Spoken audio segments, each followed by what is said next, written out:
Good morning students, welcome to my YouTube channel mathematics with Avi girl. Student, आज हम topic शुरू कर रहे हैं integral. Integral is a very very important topic in mathematics. तो शुरू करते हैं। इंटीग्रल समाकलन होता क्या है, ये आया कैसे। तो देखो, आप जानते हो डिफरेंशिएशन क्या होता है। जैसे हमने यहाँ कोई फंक्शन है एफ एक्स, ठीक है, उसका डिफरेंशिएशन कर रहे हैं हम, एक्स के रेस्पेक्ट में डिफरेंशिएट कर रहे हैं इसको। तो इसकी वैल्यू है कोई एफ एक्स, ठीक है। ये एफ एक्स भी कोई एक्स का फलन होगा, ठीक है। अब देखो, इसको हम D by D x F X को इस तरह से भी लिख सकते हैं, एफ डैश एक्स। इसका मतलब क्या है कि एफ डैश एक्स को कैसे पढ़ते हैं, कैसे रीड करते हैं कि एफ एक्स का आपने एक बार डिफरेंशिएशन किया है, ठीक है। यदि ऐसा लिखा होता है एफ डबल डैश एक्स, तो इसका मतलब क्या होता है कि आपने दो बार डिफरेंशिएट किया एफ एक्स को। इसको आप कैसे लिखते हो, D two D X square F X, ठीक है। ऐसे ही एन टाइम होता है, एन टाइम को कैसे लिखते हो, एफ एन, ये ब्रैकेट में आता है एन, ठीक है। X is equal to D N D X N and F X, ठीक है। इसका मतलब क्या है, यहाँ आप एफ एक्स को एन टाइम्स डिफ्रेंशिएट करो। इसको इस तरह से भी लिख सकते हैं, ठीक है। तो यहाँ से क्या आ गया हमारा, एफ डैश इक्वल्स टू आ गया एफ एक्स, ठीक है। तो हमने यहाँ क्या चाह रहे हैं हम, मैं आपको ये बताना चाह रही हूँ, यहाँ जब हम D by D x F x करते हैं तो एफ डैश एक्स आ जाता है। तो क्या हम एफ डैश एक्स से ये एफ एक्स भी निकाल सकते हैं क्या। तो हमने हमने इसको डिफ्रेंशिएट किया तो एफ डैश एक्स आ गया। तो एफ डैश एक्स से क्या एफ एक्स को, इस फंक्शन को निकाल सकते हैं। तो यहीं से होती है इंटीग्रल की शुरुआत, ठीक है। यहाँ क्या लिखा है, D by D x F X, ठीक है, is equal to F dash X, ठीक है। यहीं से इंटीग्रल की शुरुआत होती है। इंटीग्रल यहाँ से, अब इंटीग्रल से कैसे इस फंक्शन को निकालोगे, देखो F X is equal to हो जाता है D by D X, differentiation है, यहाँ जाता है ये हो जाता है इंटीग्रेशन, ठीक है। Integration of F dash X D x, ठीक है। इसका मतलब एफ डैश एक्स यानी ये क्या है, एफ एक्स का डिफ्रेंशिएशन, ठीक है। अगर यदि तुम इसका इंटीग्रेशन कर देते हो तो आ जाएगा एफ एक्स, ठीक है। इसीलिए कहते हैं कि डिफ्रेंशिएशन इंटीग्रेशन एक दूसरे के अपोजिट होते हैं। यानी क्यों होता है, क्योंकि तुमने एफ एक्स का डिफ्रेंशिएशन किया, डिफ्रेंशिएट किया तुमने उसे, तो एफ डैश एक्स आ गया, ठीक है। एफ डैश एक्स से तुम एफ एक्स भी निकाल सकते हो अगर एफ डैश एक्स का इंटीग्रेशन कर देते हो तो, ठीक है। मैं आपको एक एग्जाम्पल से समझाती हूँ इस चीज़ को। देखो, जैसे एफ एक्स है ना, ये इसकी वैल्यू हमने ले ली साइन एक्स, कोई भी फंक्शन है एक्स का तो हमने ले लिया साइन एक्स है, ठीक है। ये हम क्या कह रहे हैं, d by D x of f x. तो d by D x of sine x क्या होता है, साइन एक्स का डिफरेंशिएशन क्या होता है स्टूडेंट्स, कॉस एक्स, ठीक है, is equal to cos X. मैं यहाँ क्या कह रही हूँ, एफ डैश एक्स की वैल्यू क्या आ गई, कॉस एक्स, ठीक है। अब हम कह रहे हैं एफ एक्स को आप निकाल सकते हो किस तरह से, अगर एफ डैश एक्स का इंटीग्रेशन कर दो तो, ठीक है। कॉस एक्स का इंटीग्रेशन कर दे तो क्या आ जाएगा, साइन एक्स। यही मतलब वो यहाँ पर, ये कॉस एक्स क्या है, एफ डैश एक्स, ठीक है। तो देखो अब इसका इंटीग्रेशन क्या होता है, मैं भी आपको फॉर्मूले बताऊंगी स्टूडेंट्स, बट मैं आपको बता देती हूँ, यहाँ कॉस एक्स का इंटीग्रेशन होता है sine x, okay. Cos x का इंटीग्रेशन क्या होता है, साइन एक्स। तो देखो साइन एक्स ही तो था हमारा फंक्शन, तो आ गया ना, एफ डैश एक्स को इंटीग्रेट किया तो फंक्शन आ गया, ठीक है। ये एफ डैश एक्स था, इसको इंटीग्रेट किया तो हमारा फंक्शन आ गया साइन एक्स। तो समझ आया कैसे इंटीग्रल आया, ठीक है। अब देखते हैं कुछ फॉर्मूलाज, बट उनसे पहले आपको कुछ पता होना चाहिए इंटीग्रेशन से रिलेटेड साइंस वगैरह के बारे में, कि कौन सा साइन किस चीज़ को डिनोट करता है, ठीक है। उससे पहले एक चीज़ और देखिए स्टूडेंट्स, आप लोग जानते हैं कि कांस्टेंट का डिफरेंशिएशन क्या होता है, zero. D by D x, कोई भी कांस्टेंट है, सी ले लिया हमने, इसका डिफरेंशिएशन क्या होता है, जीरो, ठीक है। तो हम यहाँ क्या लिख रहे हैं, d by D x F x, तो क्या आप इसको ऐसे लिख सकते हो, d by D x F x plus c, क्यों, बिल्कुल लिख सकते हैं। D by D x F x क्या आ जाएगा, एफ डैश एक्स, और d by D x c क्या आ जाएगा, जीरो। तो जीरो आ रहा है तो कोई मतलब नहीं है, इसको इस तरह से लिख सकते हो, बिल्कुल सही है। इज इक्वल टू क्या आएगा, एफ डैश एक्स सी, ठीक है। अब इसको क्या करो, एस इसी तरह से इंटीग्रेशन, तो F dash X D X is equal to क्या आ जाएगा, function F x plus C, ठीक है। ये चीज़ याद रखो स्टूडेंट्स, इंटीग्रेशन में हम ये कांस्टेंट ऑफ इंटीग्रेशन ऐड करते हैं, इसे एक कोई भी आर्बिट्रेरी कांस्टेंट होता है ये, ठीक है, इसे हम कांस्टेंट ऑफ इंटीग्रेशन कहते हैं। देखो कांस्टेंट ऑफ इंटीग्रेशन, जब ये इनडेफिनिट इंटीग्रल होता है, देखो पहले मैं आपको बताती हूँ डिफाइनेट इंटीग्रल और इनडिफाइनेट इंटीग्रल, तब आपको अच्छे से समझ आएगा। स्टूडेंट्स, इंटीग्रल दो टाइप के होते हैं, कौन कौन से, एक होता है डिफाइनाइट और एक होता है इनडिफाइनाइट, लिख लीजिए। इंटीग्रल दो टाइप के होते हैं, एक होता है इनडिफाइनाइट, ठीक है, और एक होता है डिफाइनाइट। डिफाइनाइट यानी कि निश्चित समाकलन, निश्चित समाकलन, ठीक है, और इनडिफाइनाइट यानी कि अनिश्चित समाकलन,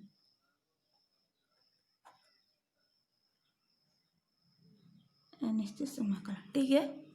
डिफाइनाइट इंटीग्रल वो इंटीग्रल होते हैं जिनमें हमें लिमिट्स दे दी होती है। लिमिट्स जैसे देखो इंटीग्रेशन में आप क्या लिख रहे हैं, integration F dash X D x, ठीक है, यहाँ कोई लिमिट नहीं है ना, जब यहाँ कोई लिमिट नहीं दी होती तो हम उसे कहते हैं इनडिफाइनाइट इंटीग्रल। तो उसमें तो हम जोड़ते हैं ये कांस्टेंट ऑफ इंटीग्रेशन, क्यों, हमें एक्चुअली परफेक्ट वैल्यू पता नहीं होती क्योंकि यहाँ कोई लिमिट नहीं दी है, ठीक है। और जब डिफाइनाइट इंटीग्रल पढ़ते हैं हम, तो हम ये कांस्टेंट ऑफ इंटीग्रेशन ऐड नहीं करते हैं क्योंकि हमें यहाँ लिमिट दे देती है। किस तरह से जैसे क्वेश्चंस में ऐसा आ सकता है कि जैसे आ जाए कि -1 से 1, ठीक है, और यहाँ कोई भी फंक्शन दे दे आपको, जैसे साइन एक्स दे दिया, ठीक है, साइन एक्स डी एक्स। तो अब जब इसका इंटीग्रेशन करेंगे आप लिमिट्स लगा देंगे, ठीक है, उसके बाद हम कांस्टेंट ऑफ इंटीग्रेशन ऐड नहीं करते हैं, ठीक है, क्योंकि हमें लिमिट्स दे दी है कि -1 to 1 का करना है, सिंपल सा दे दिया है। यहाँ हमें कुछ लिमिट नहीं दी है, इसलिए कांस्टेंट ऑफ इंटीग्रेशन हमें ऐड करना होता है कि हमें कंफर्म नहीं पता वैल्यू क्या आएगी, तो कुछ भी आर्बिट्ररी कांस्टेंट ऐड करते हैं, ठीक है। अब देखो इस तरह के इंटीग्रल स्टूडेंट्स हम बाद में सॉल्व करेंगे, मैं आपको बताऊंगी कैसे सॉल्व करते हैं, कैसे लिमिट को अप्लाई करते हैं, ठीक है। बट अब भाई हम पढ़ेंगे पहले इनडिफाइनाइट इंटीग्रल, डिफाइनाइट इंटीग्रल बाद में पढ़ेंगे, ठीक है। तो अब देखिए एक चीज़ और, आप देखो जैसे ये लिखा हुआ है कि एफ एक्स डी एक्स में ये एफ एक्स होता क्या है, जैसे ये जो एफ एक्स है इसे बोलते हैं क्या है, इसे बोलते हैं इंटीग्रैंड, ठीक है। यही चीज़ लिखिए कि एफ एक्स क्या होता है, integration of f X D x में इंटीग्रैंड। ध्यान रखो, इससे बहुत बच्चे कन्फ्यूज करते हैं कि इंटीग्रैंड क्या होता है। इंटीग्रैंड इस जिसका आप डिफरेंट इंटीग्रेशन कर रहे हो ना, उसे कहते हैं हम इंटीग्रैंड, ठीक है स्टूडेंट्स। और अगर सिंपल ये लिखा हुआ है integration F X D X, इसे क्या बोलोगे, इसे का मतलब क्या है कि integral of F with respect to X. यहाँ डी एक्स लिखा है, इसका मतलब हम एक्स के रिस्पेक्ट में इंटीग्रेशन कर रहे हैं। जैसे वो डिफरेंशिएशन में क्या लिखा होता है, डी बाई डी एक्स, तो यहाँ का यहाँ एक्स लिखा है, इसका मतलब क्या होता था कि हम एक्स के रिस्पेक्ट में डिफरेंशिएशन कर रहे हैं। ऐसे यहाँ एक्स लिखा हुआ है, इसका मतलब होता है एक्स के रिस्पेक्ट में आप एफ एक्स का इंटीग्रेशन कर रहे हैं, ठीक है। ये ध्यान रखो, एफ एक्स क्या होता है, integration of f X D x में इंटीग्रैंड, और ओके। अब देखो एक चीज़ और देखो स्टूडेंट्स, अब हम देखेंगे इंटीग्रेशन के फॉर्मूले जो कि इंपॉर्टेंट है, आपको क्वेश्चंस करने से पहले उनके बारे में पता होना चाहिए, ठीक है। तो देखिए फॉर्मूलेस, देखिए स्टूडेंट्स, फर्स्ट है D by D x X N. Students मैंने यहाँ डेरिवेटिव और इंटीग्रेशन दोनों एक साथ लिखे हैं, जैसे कि आपको इंटीग्रेशन भी रिवाइज हो जाए, ठीक है। देखो सबसे पहली बात तो ये याद रखो, फार्मूला याद तरीका क्या है फार्मूला याद रखने का, सबसे अच्छा तरीका है आप एक चार्ट पेपर लीजिए, उस पर सभी फार्मूलाज लिख लीजिए, ठीक है। और उन चार्ट पेपर को अपने जहाँ भी पढ़ते हैं आप, जहाँ भी आपकी टेबल चेयर रखते हो, उसके ऊपर चार्ट पेपर को चिपका लीजिए, ठीक है। उस वाली वॉल पर, उस वाली दीवार पर उसे चिपका लीजिए। जब भी जाओगे ना उस कमरे में, तो एक बार उस चार्ट पेपर को देखो, अगर 4-5 दिन तक भी रिवाइज करोगे तो आपको फार्मूला याद होना शुरू हो जाएंगे, ठीक है स्टूडेंट्स। फार्मूला याद करने का सबसे अच्छा तरीका होता है चार्ट पेपर पे लिख के रूम में चिपका लो, क्योंकि रूम में आप कितनी बार जाते हो, काफ़ी बार, तो आपको बार बार वो चीज़ दिखेगी, तो आपको ऑब्वियसली याद हो ही जाएगी। नहीं होएगी, अगर एक मूवी को सोचो आपने 3-4 बार देख ली, तो आपको उसको स्टोरी याद नहीं हो जाती, आप दूसरों को भी बताने लगते हो, अरे मैंने तो ये मूवी देख रखी है यार, मुझे पता है इसकी पूरी स्टोरी। क्यों याद हो जाती है आपको, क्योंकि आप उसे 2-3 बार देख चुके होते हो। और कई मूवीज़ की स्टोरी तो हमें एक बार में याद हो जाती है, क्यों, क्योंकि हम उसे इतने ध्यान से देखते हैं, इतने कंसंट्रेशन से देखते हैं। इतने कंसंट्रेशन से आप फॉर्मूला भी याद करोगे ना, तो स्टूडेंट्स आपको याद करने से कोई नहीं रोक सकता, आपको सारे फॉर्मूला याद होंगे। बहुत बच्चों को प्रॉब्लम होती है कि उन्हें फार्मूले याद नहीं होते, मुझे भी होती थी प्रॉब्लम, बिल्कुल सबों को होती है, फार्मूला याद नहीं होते, भूल जाते हैं, याद करते हैं भूल जाते हैं। सबसे अच्छा तरीका होता है आप चार्ट पेपर पर लिख लीजिए, उन्हें बार बार देखिए, याद हो जाएंगे, ठीक है। तो देखो स्टूडेंट्स एक बात और, इससे कंफ्यूज ना होना, इंटीग्रल को एंटी डेरिवेटिव भी कह सकते हैं, ठीक है। क्यों, मैंने अभी आपको बताया था ना डेरिवेटिव और एंटी डेरिवेटिव का। देखो मैं आपको दोबारा एक बार बताती हूँ, मैंने आपको यहाँ क्या बताया था, D by D X equal to F dash X आएगा, ठीक है। और हम ये तो हो गया डिफरेंशिएशन। अब हम इंटीग्रेशन कर रहे हैं, तो इंटीग्रेशन में क्या कर रहे हैं, एफ डैश एक्स को इंटीग्रेट कर रहे हैं, तब एफ एक्स आ रहा है, तो इसलिए हम इसको एंटी डेरिवेटिव भी कह देते हैं कि डेरिवेटिव का उल्टा, ठीक है। एंटी डेरिवेटिव यानी डेरिवेटिव का उल्टा, इसीलिए कहते हैं इंटीग्रेशन और डेरिवेशन एक दूसरे के अपोजिट होते हैं। क्यों, यदि कोई फंक्शन का तुमने डिफरेंशिएशन किया तो तुम्हारा उसका वैल्यू एफ डैश आ गई, उसकी एफ एक्स का जैसे कोई डिफरेंशिएशन एफ डैश एक्स आ रहा है, ठीक है। अगर तुम एफ डैश एक्स को इंटीग्रेट कर दोगे ना तो वही फंक्शन आ जाएगा, ठीक है। इसीलिए कहते हैं कि डिफरेंशिएशन और इंटीग्रेशन एक दूसरे के अपोजिट होते हैं, ठीक है। देखो formula, D by D x X N का डिफरेंशिएशन क्या होता है, N X N minus one, N X x की पावर एन माइनस वन, ठीक है। और देखो जब एक्स की पावर एन का हमें पता है ये होता है, तो एक्स की पावर एन प्लस वन का निकाल के देखो क्या होगा। देखो एक्स की power N plus one upon N plus one है, ठीक है, अपॉन एन प्लस वन, इसका हमने करना है डी बाई डी एक्स, ठीक है। देखो one upon N plus one constant है, डिफरेंशिएशन से बाहर चल जाएगा, so one upon N plus one, ठीक है। अब देखो स्टूडेंट्स एक चीज़ से कंफ्यूज ना होना, डी बाई डी एक्स जैसे कोई भी लिखा है एक्स प्लस सी, अगर ये प्लस माइनस में है सी, जब तो ये कॉन्स्टेंट है, प्लस हो रहा है या फिर ऐड हो रहा है, तो इसका डिफरेंशिएशन हो जाता है जीरो, ठीक है। और अगर यदि ऐसे लिखा है कि D by D x x और सी, यानी सी मल्टीप्लाई में है, ठीक है, मल्टीप्लाई में आया या फिर डिवाइड में आया, तो ये कांस्टेंट बाहर चल जाता है डिफरेंशिएशन से, यानी कि सी और डी बाई डी एक्स और एक्स, ठीक है। या फिर अगर अपॉन में होता तो क्या आ जाता, वन अपॉन सी होता, तो वन अपॉन सी बाहर आ जाता और d by D x x, ठीक है। अगर जैसे यहाँ प्लस है और माइनस होता तो इसका डिफरेंशिएशन हो जाता है जीरो, तो इसको आप क्या लिख सकते हो कि डी बाई डी एक्स और एक्स, यहाँ सी कोई बाहर नहीं आता है, ठीक है, ये चीज़ ध्यान रखना। तो यहाँ क्या है, अपॉन में डिवाइड में, तो ये बाहर आ गया, और डी बाई डी एक्स क्या बचा, एक्स की power N plus one, D by D x x की पावर एन प्लस वन, ठीक है। अब एक्स की पावर एन का क्या है, पावर आगे आ जाती है और जो पावर होती है वहाँ एक माइनस वन हो जाता है, ठीक है, यही है N X N minus one. तो देखो एन प्लस वन पावर है तो ये बाहर आ जाएगी, one upon N plus one चल ही रहा है, तो ये एन प्लस वन पावर बाहर आ गई, ठीक है।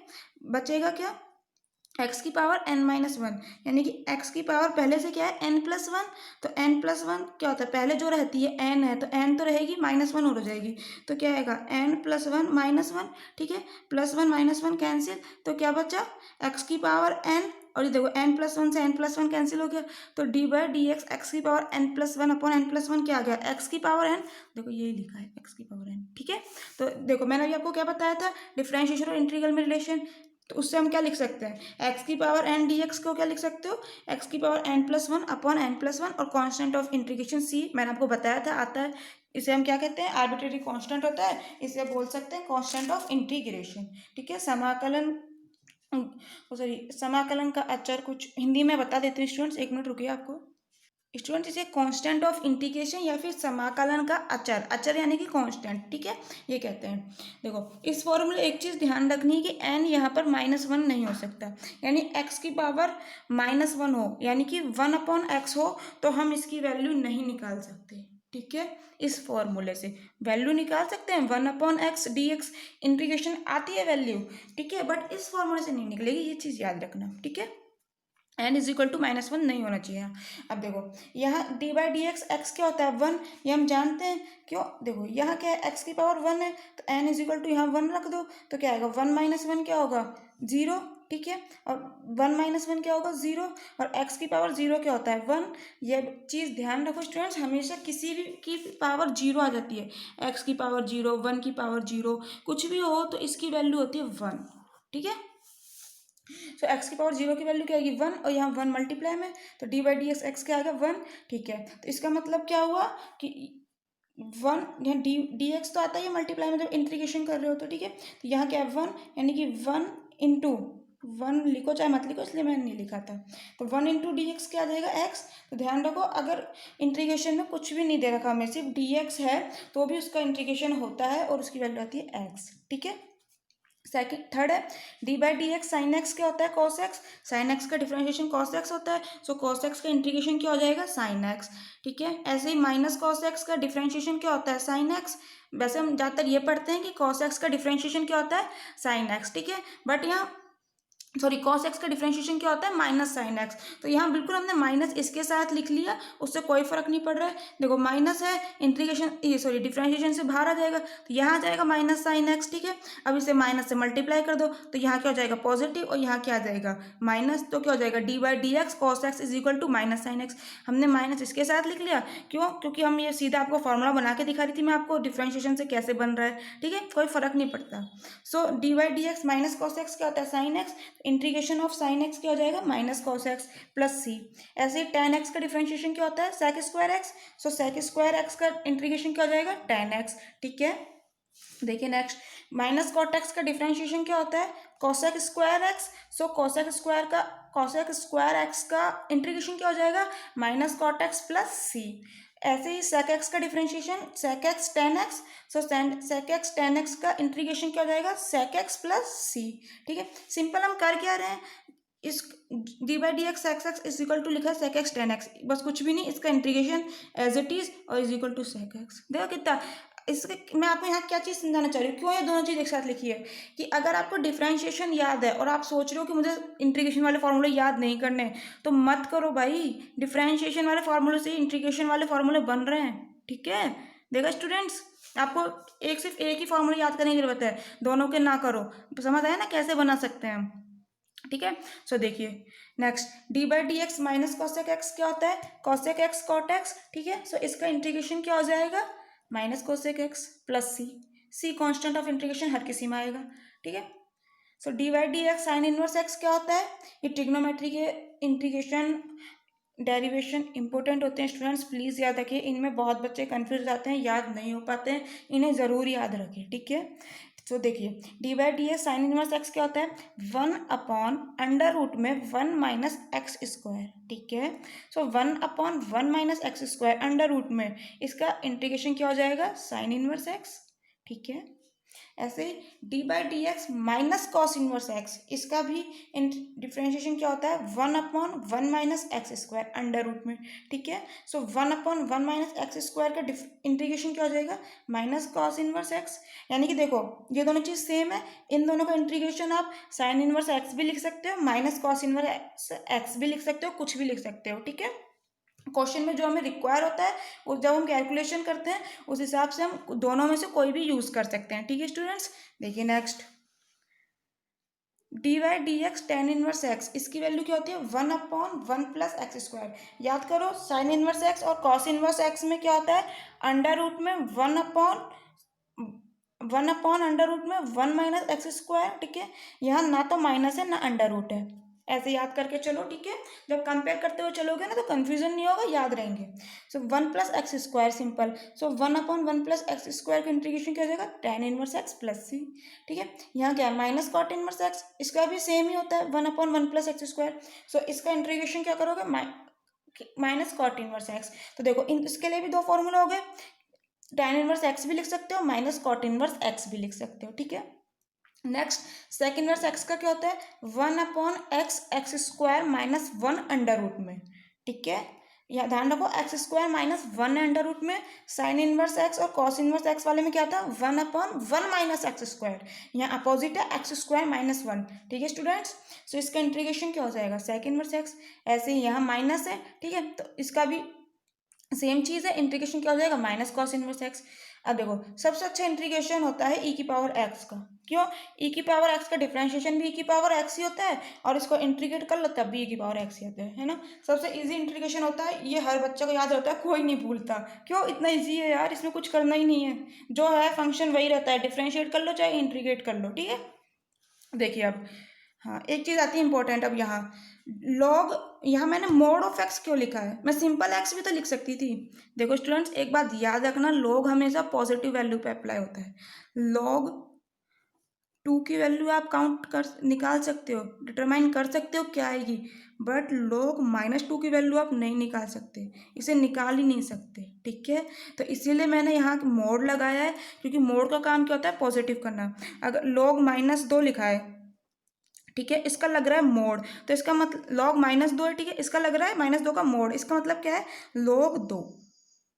ठीक है, इसका मतलब क्या है, लॉग दो।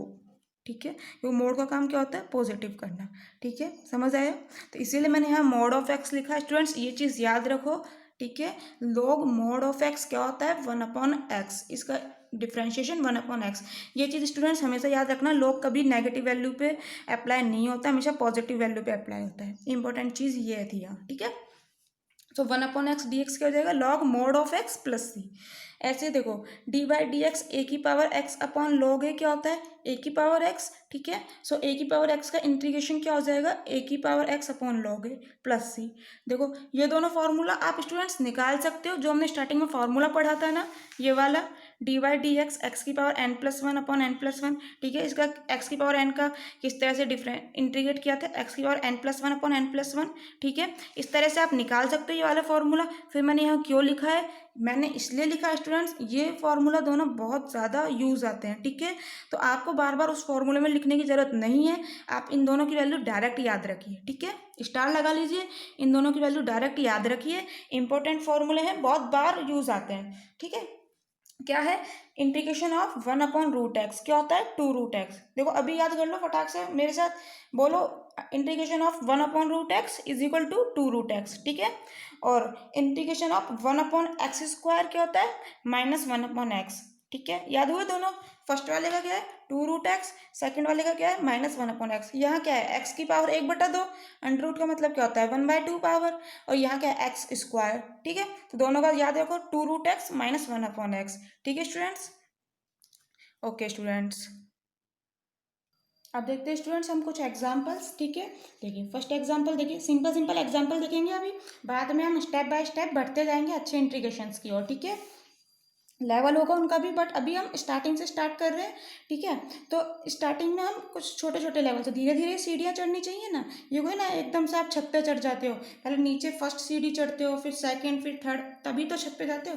तो हम धीरे धीरे स्टार्ट करेंगे। ठीक है, बिल्कुल बेसिक से चल रहे हैं, इंटीग्रेशन में आपको कहीं भी कोई प्रॉब्लम नहीं आएगी। ठीक है, सारे लेक्चर्स देखते जाइए कंटिन्यू, कहीं कोई प्रॉब्लम आती है, आएगी नहीं, वैसे मैं कंफर्म कह रही हूँ, बट फिर भी आ जाती है तो कोई नहीं, क्या हो गया, प्रॉब्लम का सॉल्यूशन बताएंगे आपको, आप कमेंट बॉक्स में कमेंट कीजिए। तो देखते हैं फर्स्ट क्वेश्चन। तो देखिए इंटीग्रेशन करना है हमें किसका, 1+x+x²।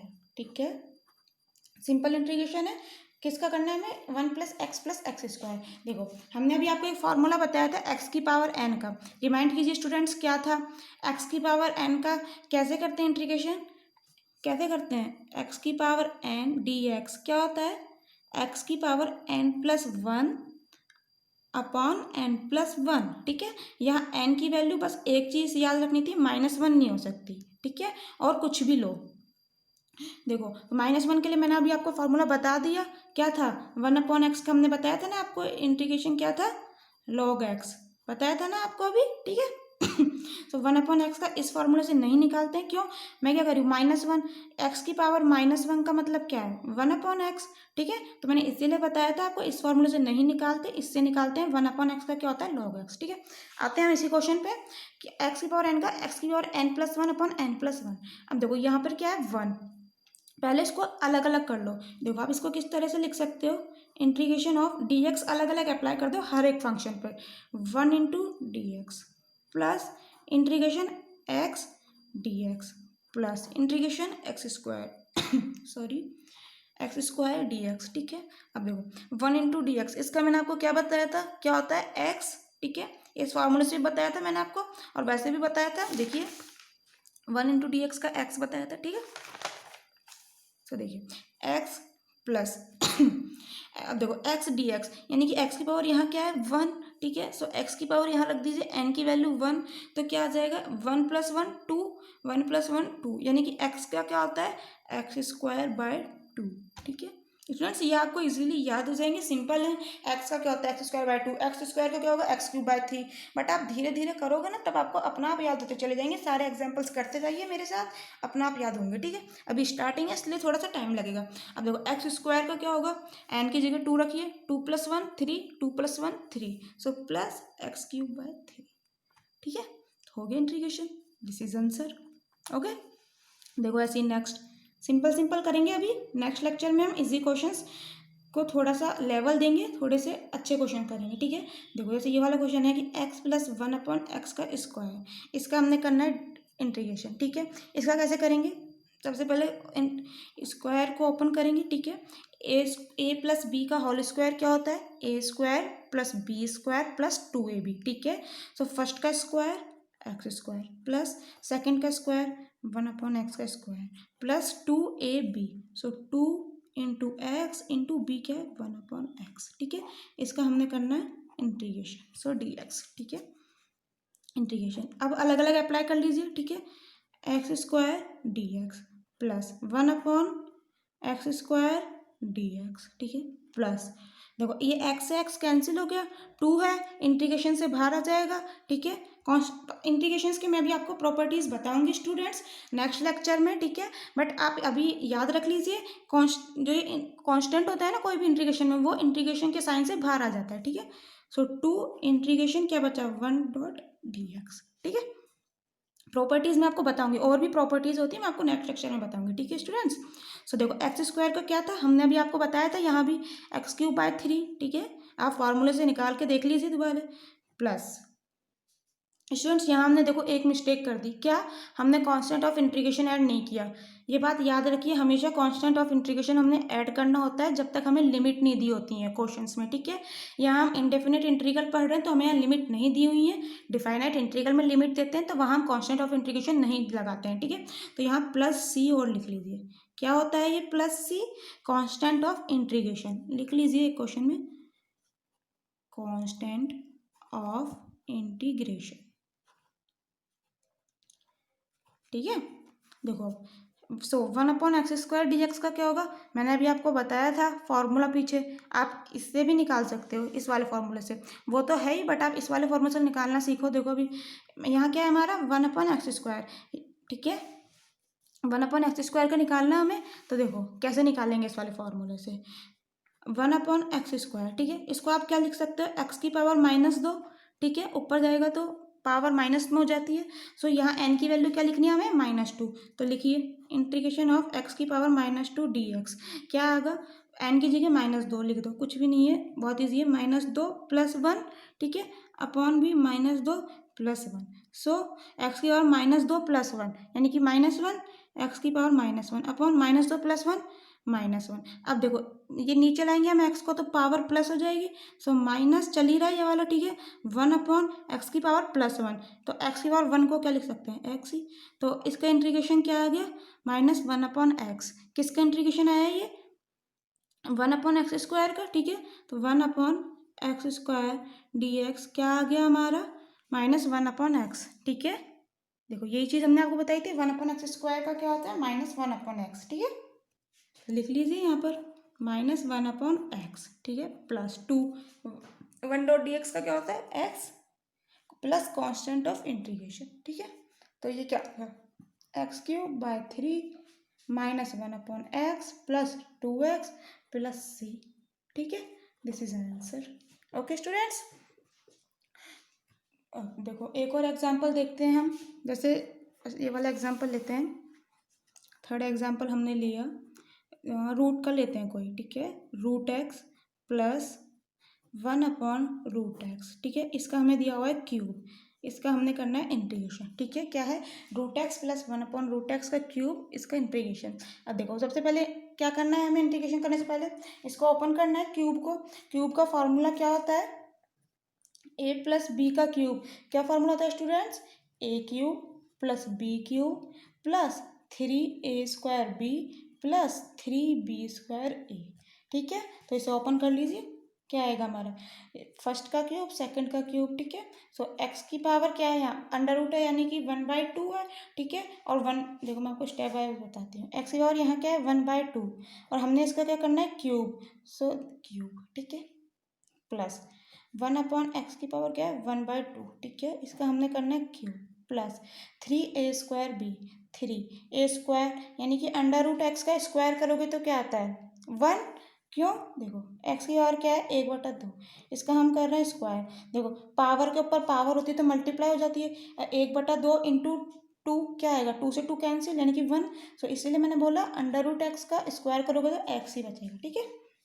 इंटू बी क्या है 1/√x प्लस 3b² ठीक है 3b² यानी कि 1/√x का स्क्वायर इंटू ए यानी कि √x ठीक है।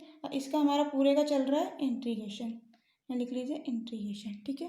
कंप्लीट का है इसलिए ब्रैकेट लगा लीजिए एक ठीक है। इसका हमें करना है इंटीग्रेशन। अब देखो क्या वैल्यू आएगी हमारी, एक्स मल्टीप्लाई जाती है, मैंने बताया पावर के ऊपर पावर होती है तो 1/2 इंटू 3 क्या होगा 3/2 ठीक है। सो इंटीग्रेशन ऑफ एक्स की पावर 3/2 प्लस ये भी क्या हो जाएगा क्यूब करना है हमने इसका तो पावर के ऊपर पावर है मल्टीप्लाई हो जाएगी।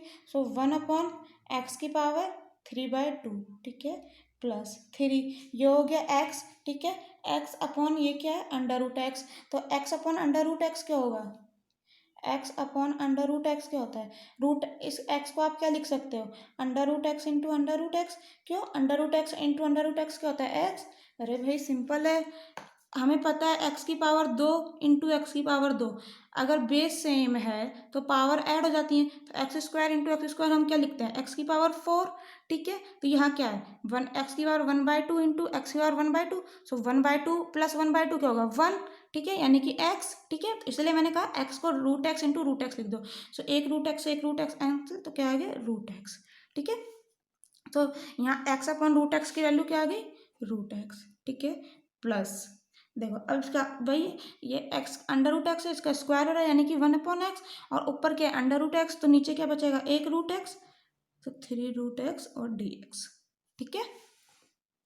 अब देखो अब हमने करना है इसका इंटीग्रेशन तो क्या होगा x की पावर 3/2 यानी यहाँ n की वैल्यू क्या है 3/2। फॉर्मूला क्या था हमारा देखो हमने यहाँ भी यूज़ करा था x की पावर n का क्या था x की पावर n+1/n+1 ठीक है। सो 3/2 + 1 कितना हो जाएगा बताइए स्टूडेंट्स 3/2 + 1 क्या होगा 5/2 ठीक है। सो इसका इंटीग्रेशन क्या होगा x की पावर 3/2 + 1 अपॉन 3/2 + 1 ठीक है। पहले ऐसे लिख लीजिए कन्फ्यूजन ना होगा आपको। अब देखो ये ऊपर जाएगी पावर क्या होगी x की पावर -3/2 ठीक है। तो ये क्या हो जाएगा इंटीग्रेशन x की पावर -3/2 + 1 अपॉन -3/2 + 1 ठीक है +3 यहाँ क्या x की पावर 1/2 सो क्या होगा x की पावर 1/2 + 1 अपॉन 1/2 + 1 ठीक है +3 ये पावर x की पावर क्या है यहाँ 1/2 ऊपर जाएगा तो क्या होगा -1/2 सो फॉर्मूले से क्या लिख सकते हैं हम x की power -1/2 + 1 upon -1/2 + 1 plus constant of integration c ठीक है। देखिए अब 3/2 + 1 क्या होता है 5/2 यहाँ भी क्या आएगा 5/2 तो देखो 5/2 नीचे आ रहा है इसका मतलब जब वो ऊपर जाएगा तो क्या हो जाएगा 2/5 ठीक है। सो 2/5 x की पावर 5/2 ठीक है प्लस देखो स्टूडेंट्स यहाँ क्या आएगा मैं क्या बोल रही हूँ आपसे x की पावर क्या आएगा 5/2 अपॉन 5/2 ठीक है। तो इसे हम किस तरह से भी किस तरह से लिख सकते हैं ये ऊपर जाएगा तो क्या हो जाएगा 2/5 x की पावर 5/2 ठीक है। देखो एक चीज़ आपको पता होगा अगर ऐसा लिखा हुआ है a/b ठीक है ये डिवाइड ही है अपॉन c/d a/b में हम डिवाइड कर रहे हैं c/d का तो आप इसको किस तरह से लिख सकते हो a/b ठीक है इंटू d/c ये चीज़ हमेशा याद रखो a/b इंटू d/c ठीक है। तो हमने यहाँ उसको इसी तरह से लिखा है कि 5/2 ऊपर जाएगा तो अपोजिट हो जाएगा 2/5 ठीक है। यहाँ भी तो ये होता है ऊपर जा रहा है तो अपोजिट हो गया ना d/c हो गया ठीक है। सो देखो ये आ गया। अब देखो -3/2 + 1 कितना हो जाएगा 2 1 कम 2 -1/2 ठीक है। तो यहाँ क्या -1/2 अब वो ऊपर जाएगा तो क्या हो जाएगा 2 सो -2 x की पावर क्या आएगा -1/2 x की पावर -1/2 ठीक है +3 अब देखो 2 1 कम 2 2 + 1 3 ठीक है। सो 3/2 ऊपर जाएगा तो क्या हो जाएगा 2/3 3/2 आ रहा था ऊपर गया तो 2/3 यहाँ क्या बचा x की पावर 3/2 ठीक है। मैं बहुत अच्छे से कैलकुलेशन बता रही हूँ स्टूडेंट्स आपको एक एक स्टेप आपको कहीं कंफ्यूज ना हो ठीक है। +3 एक में से 1/2 गया तो 1/2 ऊपर आएगा तो क्या हो जाएगा 2 ठीक है। सो 2 x की power 1/2 plus constant of integration c चल ही रहा है ठीक है। सो देखिए 2/5 x की पावर 5/2 -2 x की पावर -1/2 है नीचे जाएगा तो क्या हो जाएगा +1/2 सो 1/√x ठीक है प्लस 3 से 3 कैंसिल हो गया, क्या बचा 2, 2x⁻3/2, ठीक है। ये क्या होगा, 3×2 = 6, x⁻1/2 plus constant of integration. This is our answer, ठीक है। समझ आया स्टूडेंट्स, बहुत इजी क्वेश्चन था। So thank you so much students. Next lecture में हम कुछ प्रॉपर्टीज़ देखेंगे इंटीग्रेशन की, ठीक है, और अच्छे लेवल के कुछ और क्वेश्चंस करेंगे और फार्मूलाज देखेंगे। ऐसा नहीं है सिर्फ इतने ही फार्मूलाज हैं, इंटीग्रेशन में और भी फार्मूलाज हैं, बट टेंशन ना ले, हम अच्छे से बताएंगे आपको, याद करते चलिए। जैसे आज ये लेक्चर आपने लिया है तो इस वाले लेक्चर को आज ही याद करिए, ठीक है। कौन कौन से फार्मूलाज हैं इनको लिखिए चार्ट पेपर पे, और जिस तरह से मैंने आपको बताया उस तरह से वॉल पे अपनी दीवार पे इसे चिपका लीजिए, ठीक है। याद हो जाएंगे आपको, धीरे धीरे हम आगे एक एक स्टेप आगे बढ़ेंगे तो धीरे धीरे फार्मूलाज बताएंगे आपको, ठीक है स्टूडेंट्स। तो thank you so much students. अगर आपको समझ आ गया हो, अगर मैंने आपकी कुछ हेल्प की हो, तो प्लीज़ स्टूडेंट्स चैनल को सब्सक्राइब कर दीजिए, वीडियो को लाइक करिए, ओके। सो थैंक यू, और दोस्तों के साथ शेयर ज़रूर करिए। Thank you so much students.